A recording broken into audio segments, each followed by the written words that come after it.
Halo adik-adik. Wow, kakak mau nanya nih, pernahkah adik-adik merasa bangga? Kalau Kak Lina dulu pernah merasa bangga karena jadi juara kelas. Adik-adik juga pasti pernah bangga bisa menjawab pertanyaan kakak sekolah minggu, bisa menghafal banyak ayat hafalan. Coba adik-adik sebutkan yang lain dari itu.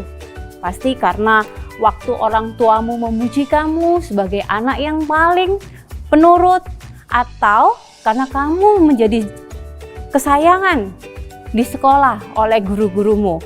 Pasti ya. Nah, waktu kita melakukan sesuatu yang jauh lebih baik dari orang lain, biasanya rasa bangga akan membawa kita jadi sombong. Alkitab memberitahu bahwa adalah salah bila kita merasa lebih tinggi dari orang itu atau merasa lebih spesial daripada orang lain. Tapi puji Tuhan, kita bisa datang dan meminta Tuhan Yesus untuk membawa menjauh dari kesombongan kita. Hari ini kita akan belajar, tapi sebelum itu mari kita memuji Tuhan. Happy Sunday. Di sini ada Kak Cika dan Kak Kesha. Kita mau muji Tuhan bersama-sama. Yuk bangkit berdiri.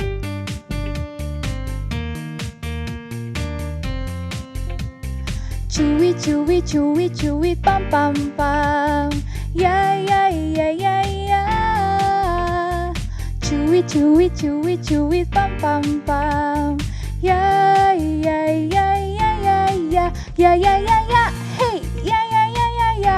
Hey, ya ya ya ya ya. Ya ya ya ya ya. Ya ya ya. Kita yang dibenarkannya. Kita yang dibenarkannya karena iman. Kita hidup dalam kasih-Nya, kasih Allah kepada kita. Sekali lagi. Kita yang dibenarkannya karena iman. Kita hidup dalam kasih-Nya, kasih Allah kepada kita. Big or small, big or small, short and tall, semua dicintainya. Tuhan membuat kita berharga. Bekerja, bekerja, berkarya bagi kemuliaan-Nya. Bersama Tuhan aku bisa. Yuk yang bisa bersama Tuhan. Aku bisa. Bertalenta. Bersama Tuhan aku bisa. Yeah yeah yeah yeah. Aku bisa. Tak akan putus asa. Bersama Tuhan aku bisa. Sekali lagi, aku bisa. Aku bisa. Bertalenta.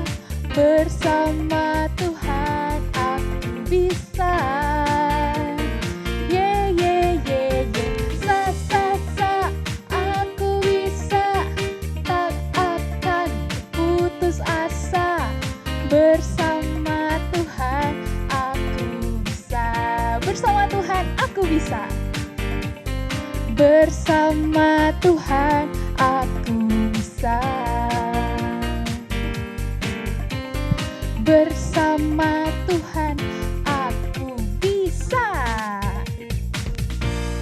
Adik-adik, kita mau mendengarkan firman Tuhan karena kita sadar bahwa kita benar-benar membutuhkan Tuhan dalam kehidupan kita sehari-hari.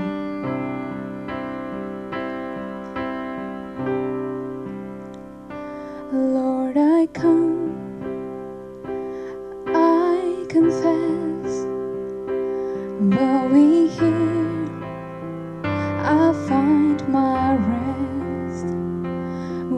Without you, I fall apart.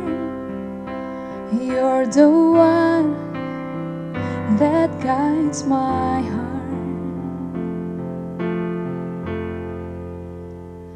Where sins run deep, your grace is more. Where grace is found is where you are. And where you are, Lord, I am free. Holiness is Christ in me. Sama-sama kita katakan, Lord, I need you. Oh, I need you. Every hour I need you. My one defense, my righteousness. Oh God, how I need you. So teach my soul to rise to you. When temptation comes my way, when I cannot stand, I fall on you. Jesus, you're my hope and stay. Katakan, Lord, I need you. Lord, I need you. Oh, I need you. Every hour I need you. My one defense, my righteousness. Oh God, how I need. Sekali lagi kita katakan dengan sungguh-sungguh. Lord, I need you. Oh, I need you. Every hour I need you. My one defense, my righteousness. Oh God, how I need you. You're my one defense, my righteousness. Oh God, how I need you. Mari sejenak kita renungkan betapa kita sebagai manusia sangat terbatas. Kita sering takut, kita sering marah, kita sering menangis. Tapi Tuhan yang Maha Kuasa sudah mati di kayu salib untuk menebus kita. Dia selalu ada bersama kita. Betapa kita membutuhkan Tuhan dalam kehidupan kita sehari-hari. Sebelum mendengarkan firman Tuhan, mari kita berdoa. Terima kasih Tuhan buat kesempatan ini Tuhan. Kami begitu mengucap syukur Tuhan, kami masih diberikan kesempatan untuk mendengarkan lagi tentang Engkau Tuhan. Betapa kami rindu untuk mengenal Engkau lebih dalam lagi. Bawa kami Tuhan untuk dekat dengan Engkau, untuk mengerti kehendak-Mu Tuhan. Hanya kepadamu kami berdoa, di dalam nama Tuhan Yesus Kristus kami berdoa. Amin. Adik-adik, firman indah, firman ajaib, firman yang beri hidup. Beautiful words, wonderful words of life. Yuk siapkan Alkitabnya, kita siap mendengarkan firman Tuhan. Nah, adik-adik, mari kita baca Alkitab kita dulu. Kalina tunggu ya, ambil Alkitabnya di Lukas 18 ayat 9 sampai 14. Sudah siap adik-adik? Yuk kita baca bersama-sama ya. Perumpamaan tentang orang Farisi dengan pemungut cukai. Dan kepada beberapa orang yang menganggap dirinya benar dan memandang rendah semua orang lain, Yesus mengatakan perumpamaan ini. Ada dua orang pergi ke bait Allah untuk berdoa. Yang seorang adalah Farisi dan yang lain pemungut cukai. Orang Farisi itu berdiri dan berdoa dalam hatinya begini, "Ya Allah, aku mengucap syukur kepadamu karena aku tidak sama seperti semua orang lain. Bukan perampok, bukan orang lalim, bukan pezina, dan bukan juga seperti pemungut cukai ini. Aku berpuasa 2 kali seminggu. Aku memberikan 1/10 dari segala penghasilanku." Tetapi pemungut cukai itu berdiri jauh-jauh, bahkan ia tidak berani menengadah ke langit, melainkan ia memukul diri dan berkata, "Ya Allah, kasihanilah aku orang berdosa ini." Aku berkata kepadamu, orang ini pulang ke rumahnya sebagai orang yang dibenarkan Allah, dan orang lain itu tidak. Sebab barang siapa meninggikan diri, ia akan direndahkan, dan barang siapa merendahkan diri, ia akan ditinggikan. Waktu Yesus mengajar, Yesus melihat ada orang-orang yang berpikir bahwa mereka sangat baik dan merendahkan orang lain. Yesus mengasihani mereka dan ingin agar mereka memahami 2 hal yang sangat penting. Yang pertama, Yesus ingin mereka melihat dosa dan cara berpikir mereka menjauhkan mereka dari Tuhan. Yang kedua, Yesus ingin mereka bertobat dari dosa-dosa mereka dan menjadi bagian dari kerajaan Allah. Yesus bercerita bahwa ada 2 orang yang pergi ke bait Allah untuk berdoa. Orang pertama adalah orang Farisi, dan yang kedua adalah pemungut pajak. Orang Farisi berusaha untuk mengikuti hukum agama sehingga merasa sebagai orang baik dan bangga akan diri mereka. Sedangkan pemungut pajak dianggap orang berdosa karena waktu menagih pajak, ia suka mengambil uang ekstra untuk dirinya sendiri. Orang Farisi itu berdiri dan berdoa di dalam hati begini, "Ya Allah, aku mengucap syukur kepadamu karena aku tidak sama seperti semua orang lain. Bukan perampok, bukan orang jahat, bukan pezina, dan bukan juga seperti pemungut pajak ini. Aku berpuasa 2 kali seminggu dan memberi persembahan perpuluhan." Orang Farisi dengan sombong memberitahukan Tuhan hal-hal yang dia lakukan. Dia merasa dirinya lebih baik dari orang lain. Orang Farisi ini memuji dirinya sendiri, bukannya memuji Tuhan. Dia berpikir dia sudah mentaati perintah-perintah Tuhan, maka dia adalah orang yang tidak berdosa. Apakah melakukan hal-hal yang baik membuat dia benar di hadapan Tuhan? Tentu tidak. Semua orang dilahirkan dalam dosa, dan kita semua membutuhkan Yesus untuk menyelamatkan kita. Hanya Yesus yang dapat membuat orang menjadi benar di hadapan Tuhan. Mari kita lihat bagaimana dengan pemungut pajak. Dia berdiri jauh-jauh, dia bahkan tidak berani menengadah ke atas langit, melainkan dia memukul-mukul dadanya sambil berdoa, "Ya Allah, kasihanilah aku orang berdosa ini." Pemungut pajak menyadari bahwa dia adalah orang yang berdosa. Pemungut pajak jujur tentang dirinya sendiri pada saat dia berdoa. Dia memberitahukan Tuhan bahwa dia adalah orang berdosa yang sangat membutuhkan belas kasihan.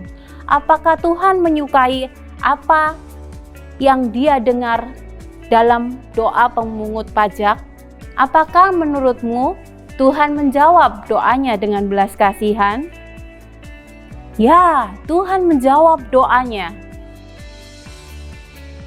Siapakah orang berdosa? Semua orang. Kita semua lahir dalam dosa dan tidak mentaati Tuhan.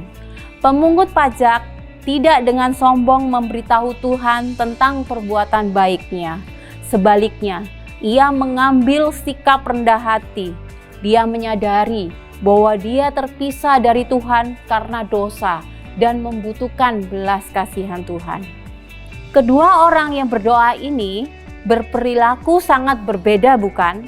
Orang Farisi mengira bahwa Allah tidak mungkin menerima dan mengasihi siapapun yang tidak baik atau berdosa.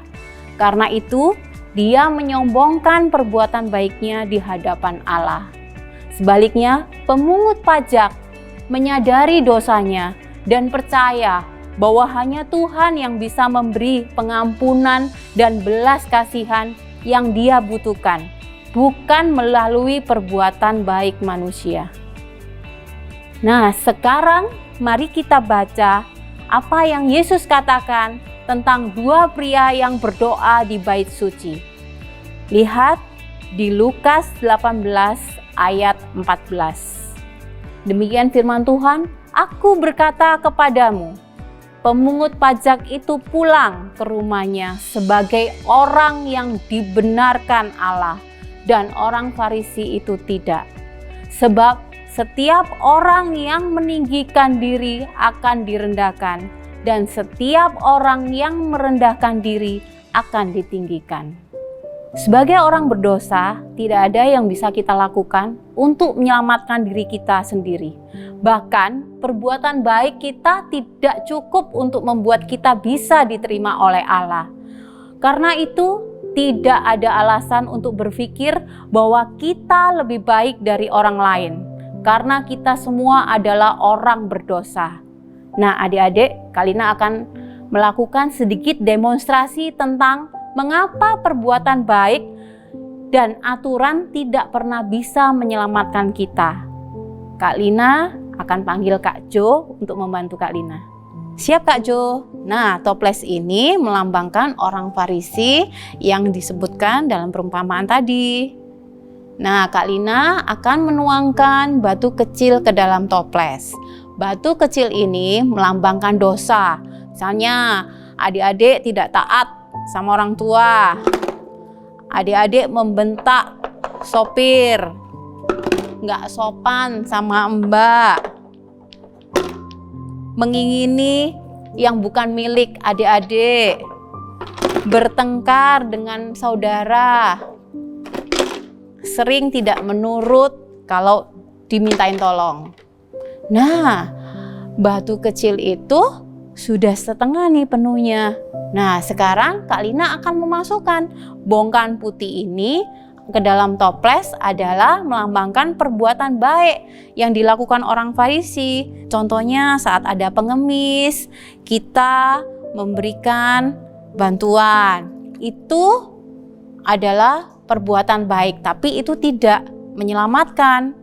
Misalnya kita rajin berdoa, membaca Alkitab, itu pun adalah baik, tapi itu juga tidak menyelamatkan. Lalu kita sering kali mematuhi orang tua, menurut, pandai di kelas, dan itu juga meskipun menyenangkan orang tua itu tidak menyelamatkan kita. Dan selanjutnya kita peduli kepada orang dan senang bila orang itu mendapatkan bantuan dari kita, itu pun tidak mengatasi masalah dosa atau menyelamatkan kita. Dan apapun yang kita lakukan meskipun itu baik, itu tidak akan bisa menyelamatkan kita. Tetapi, apakah perbuatan baik ini menghilangkan bahkan satu butir dosa pun dari toples ini? Tidak.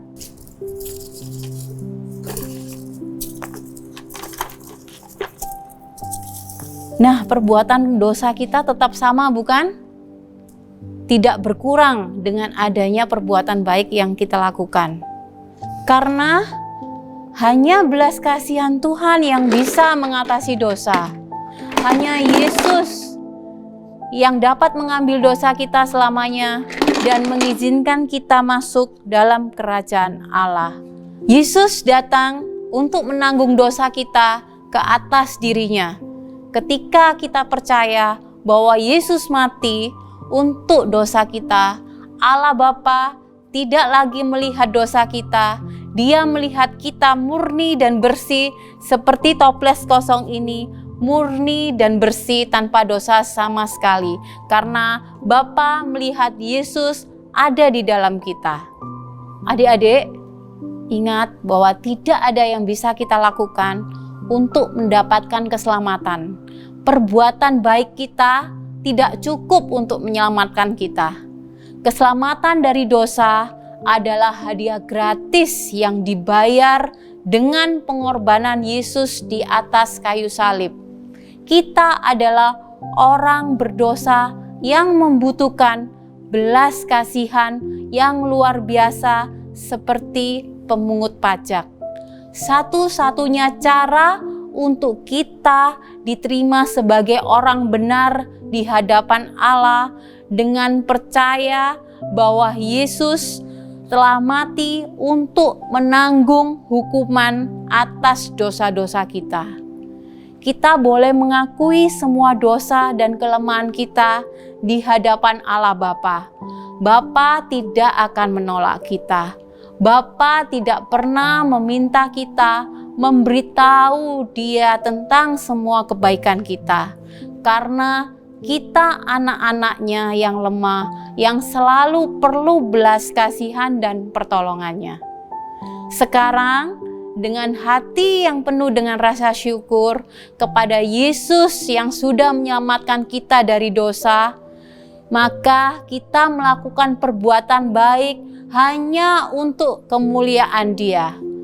Kita tidak lagi suka mengucapkan kata-kata kasar dan menyakiti orang lain.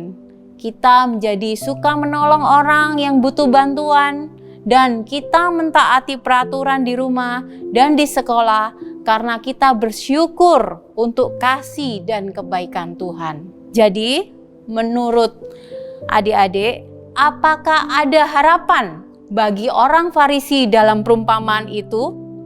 Iya, tentu ada. Hanya beberapa ayat di kemudian, yaitu di Lukas 18 ayat 26 sampai 27, salah satu murid bertanya kepada Yesus, "Apakah mungkin bagi seseorang untuk diselamatkan?" Dan Yesus menjawab, "Hal-hal yang tidak mungkin bagi manusia dimungkinkan oleh Tuhan."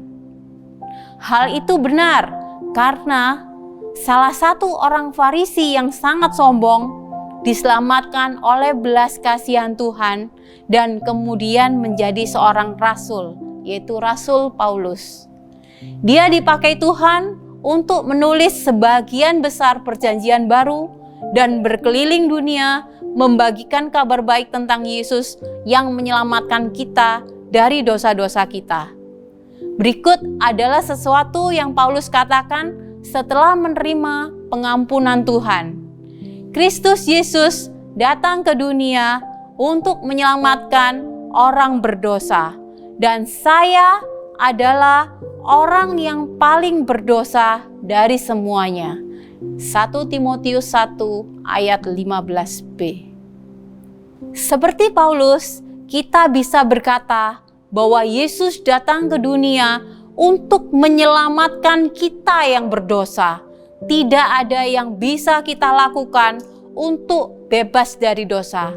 Kita hanya perlu memberitahu Yesus bahwa kita perlu belas kasihan dan pengampunannya. Karena tanpa belas kasihan, kita tidak masuk kerajaan Allah. Kita tidak lebih baik dari orang lain. Tuhan berjanji bahwa waktu kita datang dengan rendah hati dan minta pengampunannya, kita dijadikan anak-anak Allah. Adik-adik, maukah kalian menerima Yesus sebagai satu-satunya Tuhan dan Juru Selamat kalian? Karena kita tidak perlu melakukan sesuatu yang menganggap kita itu layak menerima keselamatan. Tapi karena Tuhan terlebih dahulu berbelas kasihan karena kita orang-orang berdosa yang hanya karena anugerah Allah dapat diselamatkan. Maukah adik-adik menerima Tuhan Yesus sebagai Tuhan dan Juru Selamat? Mari kakak minta adik-adik untuk berdoa kepada Tuhan Yesus Sang Juru Selamat kita. Tuhan Yesus, kami orang berdosa yang perlu belas kasihan dan pengampunan-Mu. Tuhan, terima kasih karena kami yang tidak layak dan berdosa, Engkau jadikan anak-anak-Mu melalui pengorbanan-Mu di atas kayu salib untuk menanggung hukuman atas dosa-dosa yang kami lakukan. Terima kasih Tuhan, hanya di dalam nama Tuhan Yesus Kristus kami berdoa dan mengucap syukur. Amin. Nah, ayat hafalan kita sesuai dengan cerita yang tadi adik-adik. Mari kita lakukan ayat hafalan kita baca ya bersama-sama. Titus 3 ayat 5. Dia telah menyelamatkan kita bukan karena perbuatan baik yang kita lakukan, tetapi karena rahmat-Nya. Let's memorize in English. Titus 3 verse 5. He saved us because of His mercy, not because of any good things we did. Adik-adik, tetap jangan lupa melakukan protokol kesehatan 4M. Mencuci tangan senantiasa, memakai masker dengan benar, menjaga jarak, serta membaca Alkitab. Sampai jumpa adik-adik.